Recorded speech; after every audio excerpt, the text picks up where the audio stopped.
Well, I hope you guys have intended to listen to or watch the No Name Cinema Society, because that is where you have landed. You have reached our Indie Spotlight episode. And tonight we're going to talk about the film Afternoon Delight from 2013. Hello, everybody. My name is Jonathan Betzler. I'm one of your hosts here this evening, here in my Los Angeles apartment. For the time being, for the next set of episodes, I'll be in New York, but for the next week or so, I will still be here in Los Angeles, and we're continuing with our 48th series of episodes. And throughout the year 2018, we'll be looking at indies from 5 years ago, films that are readily available to you on Netflix or Amazon. And tonight's film from 2013, Afternoon Delight, is available for free on Amazon Prime for those of you who are members. So guys, I'm going to introduce now my co-host here, starting with a sex star person having a midlife crisis. Ladies and gentlemen, Drunk Davie. How you doing? Good. I see you're also rocking the red with me. Yeah, you know it's the Flash. Oh, the Flash. I've just got a regular red. All right, so the Flash represented here tonight. My other co-host did a show with us, episode 45.1. He's back, and he's a young, hot sex worker. Patrick Taylor is back with us. Yes, I'm the only one with a job here, I guess, right? Yeah. I said earlier we were doing the 48th series of episodes. Here is the schedule of that 48th series episode. Today, of course, is our Indie Spotlight, Afternoon Delight. We will be doing our classic movie discussion of the film Brazil, Terry Gilliam's film from 1985. We'll do our 30-second sound off, which is going to feature a special announcement. And Jim and I are going to recast some of the films from 1942 that we wanted to remake. And I'm going to do the top 5 films from female directors, which is based around our discussion of tonight's film, Afternoon Delight, directed by Jill Soloway. I know Davey's not drinking anything. Patrick, are you drinking with me tonight? Oh, yeah. Let me grab some Jack Daniels. Hold on. He's going all out. I just drink beer, but Patrick's gone, full throttle. It's America, guys. Come on. All right. Well, cheers to you, Patrick. Salud. Salud. All right. Drinking is done for now, which brings us to our trivia tidbit. In our last episode, our last Indie Spotlight, I said your hint was that we were going to do a 2013 Indie from a writer-director who put Amazon on the TV map. And, of course, that's Jill Soloway, who created the Emmy-winning show Transparent, and also Davey's favorite, I Love Dick, which reunites Soloway with the star of this film, Kathryn Hahn. That show is your favorite, right, Davey? I've literally never seen that show. What's the name of the show? No. If I can capture him on tape for posterity saying it, I could blackmail him for years. But we actually have some personal, as a society, we actually have some personal connections to this film. Devin Michaels, who appears on several episodes with us as a member of the society, he actually tutors Jill. He tutors as like sort of a side job in between acting jobs, and he tutors Jill Soloway's son on a weekly basis. The day after I saw this film as part of the Indie Spirit Awards screenings back in, I guess it would have been January 2014 where I saw it, I actually worked with the actress Susie Nakamura, who plays one of the mom friends in the film. I also worked with one of the electricians on the film. And furthermore, it actually shot several scenes around here, maybe that'll come up, including one just down the block. It was kind of interesting to see the neighborhood. Here's the summary of Afternoon Delight. Rachel and Jeff visit a strip club in order to get some spark back into their marriage. As a gag, Jeff buys Rachel a lap dance, which doesn't have the desired effect. Instead, Rachel becomes fascinated by the stripper, more of an obsessive curiosity than a sexual attraction. Rachel manages to not accidentally bump into the stripper, and she strikes up a friendship, which leads to the stripper/prostitute moving in with the couple and their preschool son, throwing a wrench in their already fragile lives. Patrick is new to the Indie Spotlight, so we do things a little differently for that. One of us has to present the movie, the person that has recommended the film, and it is my recommendation. It was a top 10 film for me in 2013. Now, one thing that we seem to find a lot of in these Indie Spotlights recently are movies driven by outstanding performances. Some that in the past have been Jude Law in Dom Hemingway, Charlize Theron in Young Adult, Rachel Weisz in The Deep Blue Sea, and most recently, our last Indie Spotlight, Miles Teller in The Spectacular Noun. This film has two such performances including from show favorite Juno Temple, whom we lauded quite a bit for her work in Killer Joe. However, it is the leading tour de force performance from the nearly uncast Kathryn Hahn as Rachel that really drives the movie. As a director, Jill Soloway creates an environment that feels alive, real, and very lived in, which makes the movie all the more special. Like I said, it was a top 10 film for me, and I actually got to hear Jill Soloway speak after the screening, so I might have some inside scoop into some of the choices made. Have either of you seen or heard of the film before tonight, having to watch it for this show?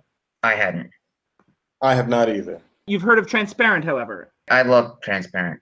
I've heard of it, but I never watched it. All right, so opening thoughts, a sentence or two. Davie? I feel like you picked this because you hate me. Not true. I love the film very much. Patrick? I feel like this film was like 35 minutes too long, but I enjoyed it. Thank you for that, because I'm shocked that Davie didn't like it, because it's really terrific. I guess I want to talk about some of the good things, but before I do, Davie, can you say what you didn't like about it? First of all, I think that the first hour could have been about 15 minutes long, and I also think that some of the writing I thought was just really lazy, and I thought that a lot of the just the actions of the characters were just so stereotypical, and just the whole thing was just utterly contrived and predictable. I hated this movie, man. I hated it. I get that impression, and I disagree with pretty much everything you said. But I guess we'll get to that momentarily. I do want to talk about the start on the positive and the performances. And I talked about Kathryn Hahn, and I feel like I'm going to say similar things to what we did about Miles Teller last time.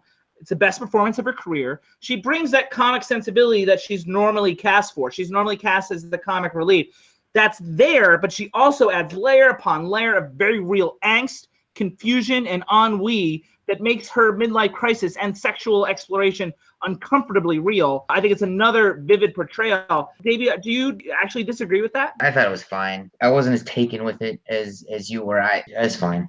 Patrick? Some of it I thought was like she edited the film. Like in the middle where she was very, very drunk, it was just long takes of this conversation. It was all on her. I have a note about that coming up. Either the director really loves this woman, because you could have cut that stuff way down. But she did do a very good job performing. But I have some issues with the direction, which we'll get to. But that was one of the positive things. I very specifically had a note to laud that very specific choice, because I thought that was brilliant. Because I mean, she's the main character.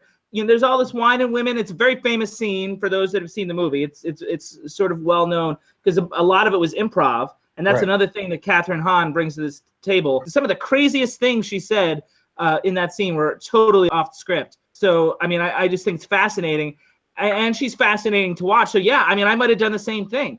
I understand that they had hours and hours of footage, a whole movie's worth of footage of that scene. In the edit, they decided to stay with their main character and see how everything going on around them is affecting her. I think that was a perfectly appropriate choice. They could have picked the highlights and left out a lot of it. And I really almost thought, man, how far we've come in 4 years or 5 years since this film was made. Like some of the subject matter that they were talking about, that they were joking about, I cringed at the rape stuff and some of the stuff was just kind of like, wow, this audience cringes too at this. But I mean, like, she's very drunk. I mean, like, it's in her character to say some of those outrageous things. And it made sense. But for that long, I was cringing. I was just cringing. And then they were cutting between that scene and the poker scene, which actually I wanted them to cut back to, because I thought that was That's funny. I had the opposite reaction. My main problem with the film is the editing. And one of the things that I thought was terribly put together is the poker scene. Actually, all the montages in the film that weren't dialogue driven. Like, I like when they're getting to know each other, you know, where there's little snippets of dialogue, but any sort of visual montage where they try to compress time, I actually just think it's a good editor that just has a weak spot there. Like, he just didn't seem to like do that in a natural way, the montages. Davie? I didn't have a problem with the way that was spliced together. I just hated the scene. You hated the scene because? it was so predictable that she's going to be slighted and then she's going to just act out sexually. You're talking about McKenna. Yes. We got to be careful with our pronouns around here, Davey. It's just too stereotypical, and it was too easy. I mean, like, I think the predictable thing would have been if she had hooked up with the husband. But but beyond that, I also think that it felt so plausible to me. Like, so I don't have a problem with it. Basically, when the movie started, I was like, well, they can't do that. It's got to be something different. There should be something. There's got to be a left turn. Why? Because it's just too. I mean, what's the point? What's the point? Like, why am I sitting through it if I already? Because this is a character. This is a person that the writer and Kathryn Hahn have created, and this is her journey, and this is what she goes through. It feels like people that I know. Like, it feels very honest and real. So it's a real person's journey. Look, if you watch my film, you'd probably predict Patrick's seen my feature. You probably predict everything about it. There's nothing surprising about it, but it's hopefully executed in such a real, honest way that it keeps people interested. Clearly, it kept you interested. It did not me. We're all over the place right now because we're supposed to be talking about performances, and I do want to at least mention Juno Temple, who's such a far cry from her character in Killer Joe, but still this feels very much like a Juno Temple role, and I don't mean that in a bad way. I feel like she embodies this very rich character and makes it seem all too easy. She makes the character all her own. She gives McKenna so many layers. She talks nonchalantly about her past, but all the time you get a very real sense of how that has shaped her.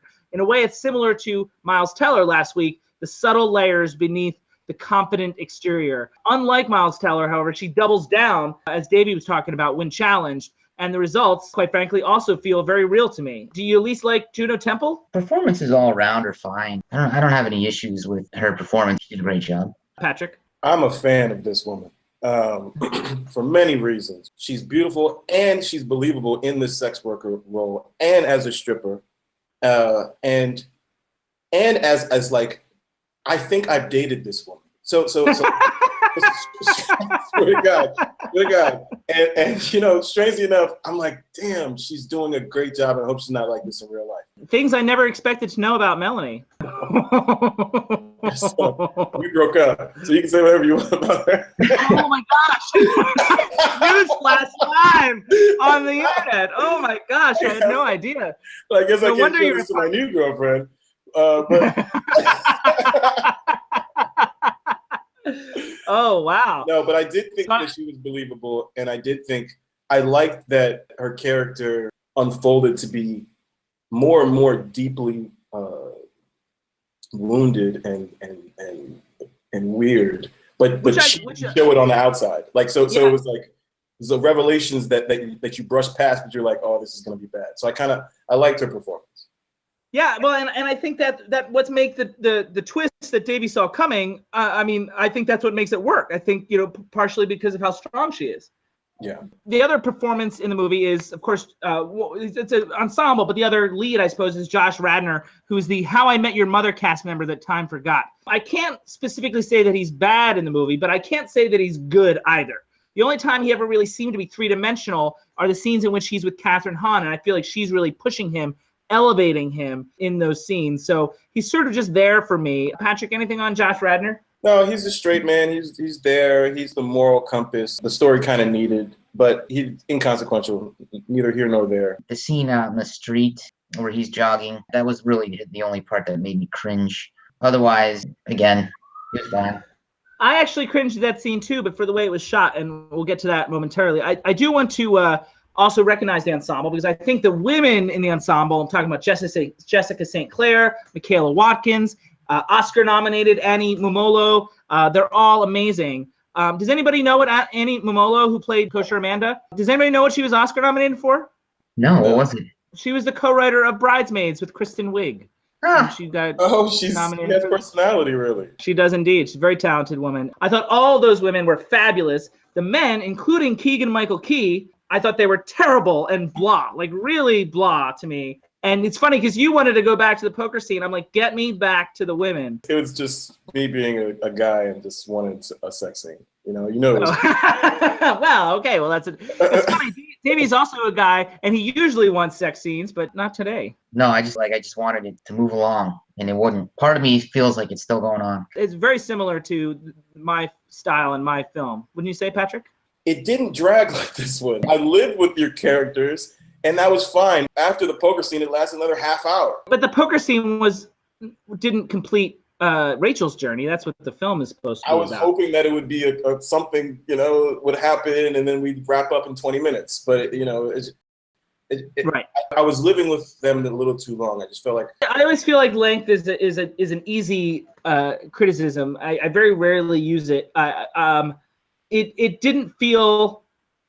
I didn't feel like the story was over to me. Like I hear what you're saying because especially when Juno Temple leaves the film, she's such a force that there's an energy that goes away, but it's appropriate. It all feels appropriate to me. You know how it goes. Davey doesn't, but in the edit room, the story sort of tells you what it is. Right. It's funny because nothing in the story bumped for me. Everything seemed to flow in a very natural way. Fascinating to me that we had such varied opinions on it, because this is a film that won the Sundance Award for Best Director in the year it came out, very highly acclaimed. So I'm not alone on an island here. But it's funny because the direction, there's some great things about it, particularly the scene work. Jill Soloway does a great job of letting go and allowing for tons and tons of improv, which added to the verisimilitude, I think. Both the comic scenes and the dramatic scenes felt very honest and very real. And for the most part, restraint in her shot choices that worked really, really well. A lot of times, like holding back on a single frame or two to carry a scene and letting the actors sort of do it. And maybe that was an issue for Davey. Maybe Yes. he needed more cutting to feel the film moving, even if it would have been the same amount of time. It might have helped. I needed something interesting, an interesting shot. It was just nothing for me to latch onto. I was really looking. I was trying to work with it, man. Davey, of course, rushed to watch this tonight right before the show, so I don't know how much work he actually would put into it. I can tell a movie is a problem when I leave the time on the screen. When I need it there, I need to know that it's still moving. I like a slow burn. I don't know about you're an editor. What do you think? I like that they stayed on their characters, but I also feel like they could have trimmed the fat on some of it, particularly the wine scene, her being drunk. But you say that, but that is the most famous scene in the film for those that have seen it. So I respect it, but I just feel like, man, you're wasting my time a little bit. Maybe it was a little late when I was watching it, so I was ready to go to sleep. But that's not a good thing. You want to be there. You want to be there with it. Yeah. No, fair enough. And you're working full time these days, so it's a challenge. Do you want the movie to end after Juno Temple leaves, just to be over? I don't mean want. Do you feel like it could have? Is what I'm getting at. I don't feel like it could have. It needed to wrap up somehow, and I don't know if it couldn't necessarily wrap up in a neat bow. But I honestly thought the best scene was when the wife came into the bedroom and the guy had the blood on his face. It was the funniest scene I've seen in a long time. I thought it was so funny, and they didn't even touch on some of the funny points. Just let it just be just funny. Funny, but also uncomfortable. So uncomfortable. The blood, everything was great. It was grand. And I could imagine being in the theater and just being like, oh, this is so disgusting, but so great at the same time. Like everybody's getting what they deserve. It could have ended there. It couldn't have ended like that there. Another thing about the direction that bumped a little bit for me is I did talk about how the montages didn't work. But the other thing, and to Davey sort of hinted at this, is the framing was sort of uninspired. And I do love this movie. So this is a nitpicky kind of thing. There was a wide shot in Jack's apartment. Jack is the John, if you will. So wide shot in Jack's apartment is probably supposed to connect the women because they're both in the frame in different planes, but there was so much negative space on the right, that didn't work. And also in that fight scene that keeps coming up, cutting inside the car during the fight, shifting the perspective to almost like the kid's perspective. It was interesting, but then they go back out again. I feel like either stay inside the car and shoot it through the window or stay outside the car. Personally, I don't think the kid's perspective was important in that scenario. So I think stay outside the car. You were aware of the kid's presence without that. To that point, the movie was so improvised. It probably was the best.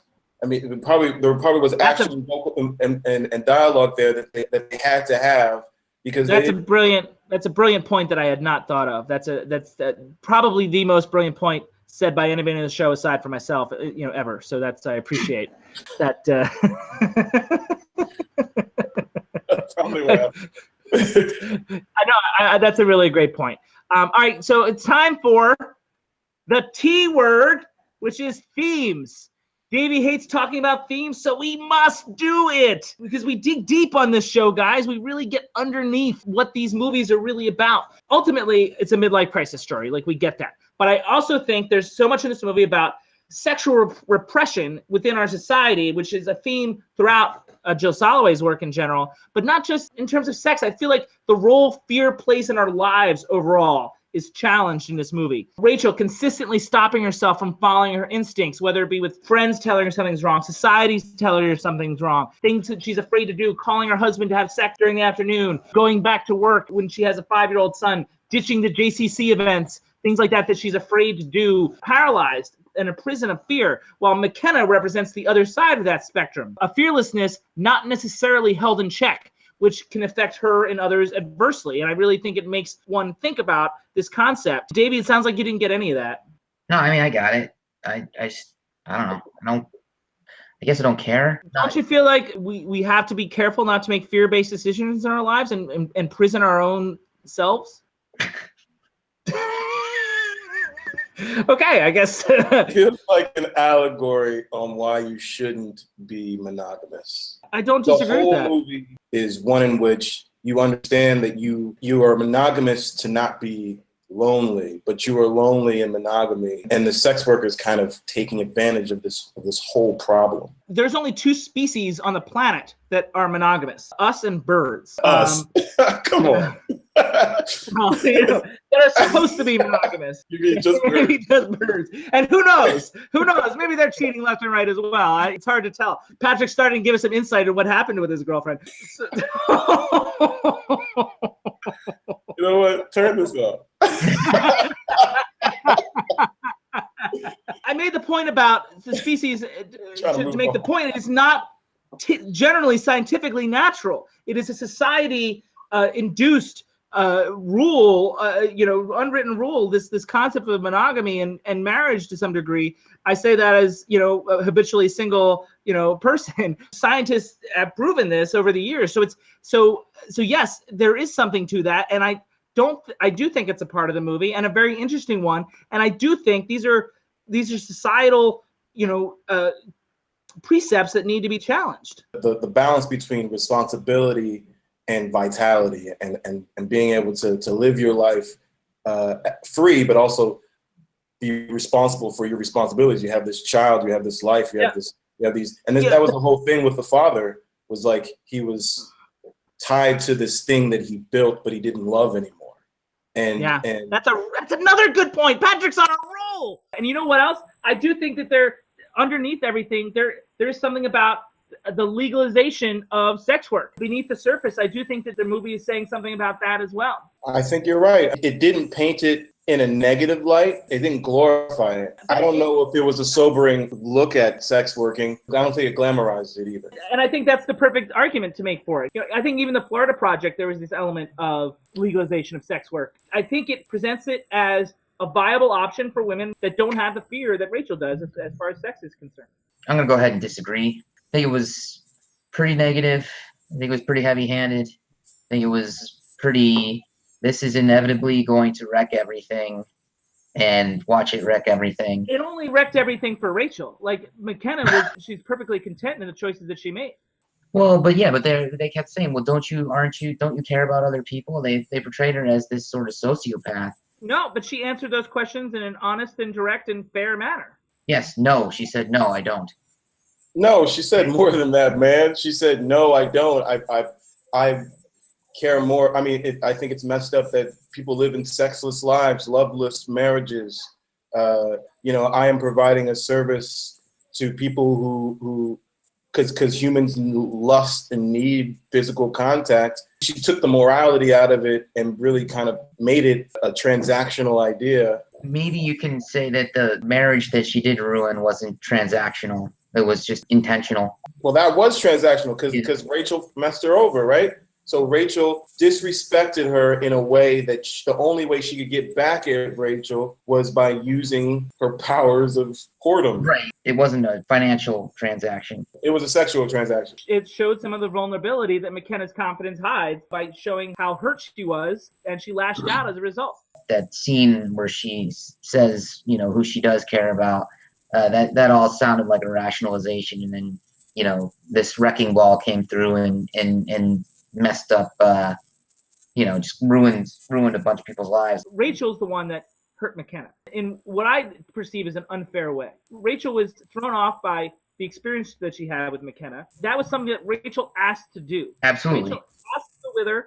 Rachel did not feel comfortable with it. Rachel was asked several times if she was comfortable. She was okay. She was clearly not. Clear to us anyway, not necessarily clear to the other characters. It's all on Rachel. McKenna did nothing wrong. She was punished as a result of Rachel's own angst and insecurity. I don't disagree with that. I just think none of that computes to pushing the legalization of sex work. Well, I mean, I said it was under the current, but I do think it's there. I do think it's present. Sometimes when Davie races to watch these movies at the last minute, they don't sink in quite as much. I think it's pretty close to the opposite of that. Do you feel like the movie had no depth? No, I don't think the movie had no depth. I just think that the message that I got is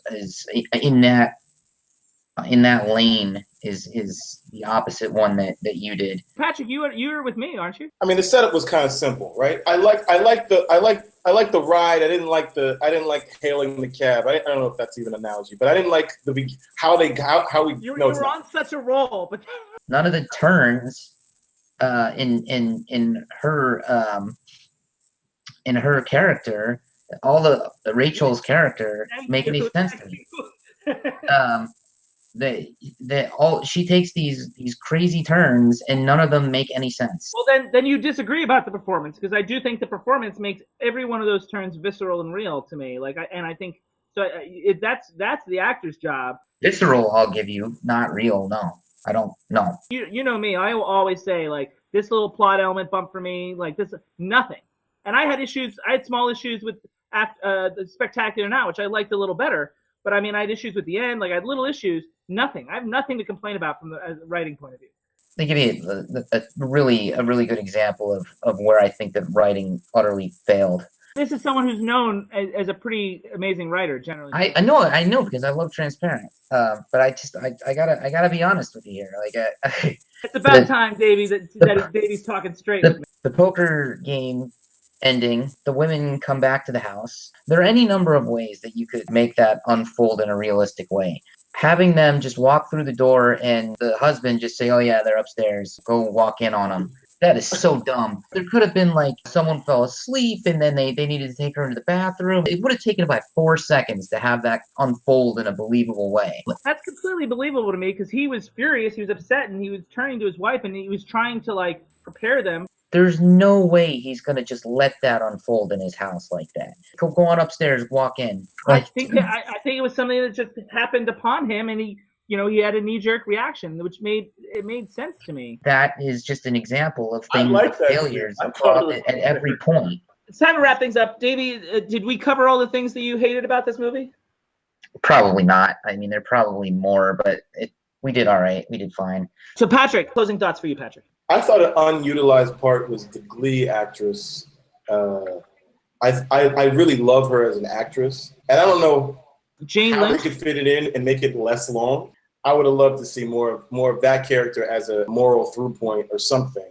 I disagree. I felt she was sort of inserted in there. She was fine. It was just enough, but any more of it, I would have had would have been too much for me. She's a great actress. I mean, she's a star. I mean, why hold her back? I don't know. Because the character was not that three-dimensional character, really. It was sort of like a joke. Who's that? I understand that, but I mean, like, it's a good point. You don't add more of that. I just like her. She was maybe the only enjoyable thing about the film, and they didn't do much of anything with her. Like, yeah, they could have used her more. I disagree with you guys on everything. All right, so on our next indie, we're continuing 2013 indies, and we're going to travel back to France, cinematically speaking, of course, to watch a film so racy that even France pulled it from many theaters.